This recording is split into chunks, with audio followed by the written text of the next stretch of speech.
na, para sa ating next bring me.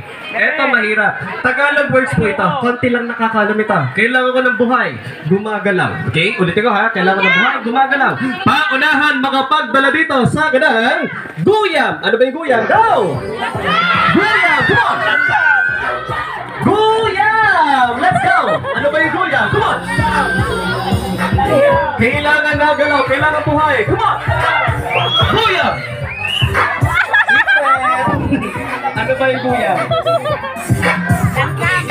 Wala naman eh. Sagot nito. Eto, patay. O, di ka na regalo to. Ayun, buhay. Puta, isa, dalawa. Sino pa? Sino pa? Sino pa? Guyam, come on!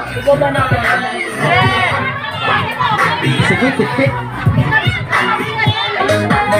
O, saan? Wala. Okay, regalo. Ang guyam mga bata ay isang uri ng langgam. Yan. Okay, eto na para sa next bring me. Tagalog words nito, medyo malalim po ito. Kung may guyam, paunahan makapagdala dito sa ganang sanga. Go! Sanga! Ano ba yung sanga? Sanga yun, halaman. Uy, wag yung halaman ha? Wag yung halaman ha?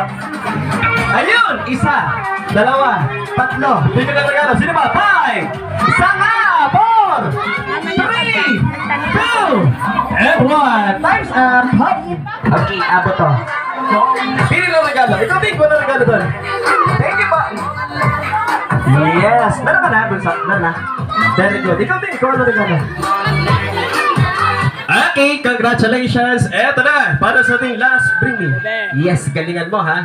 Eto naman ang clue. Naman si Audrey. Dalian natin, English tayo. Ang sasabihin ko ay kulay, ang dadalhin nyo ay bagay. Sa example, color black. Ano ba yung mga color black na bagay? Cellphone case, sapatos, panyo, at kung ano-ano pa. Okay? Eto na, para sa ating next bring me with a twist, paunahan makapagdala dito sa ganang bagay.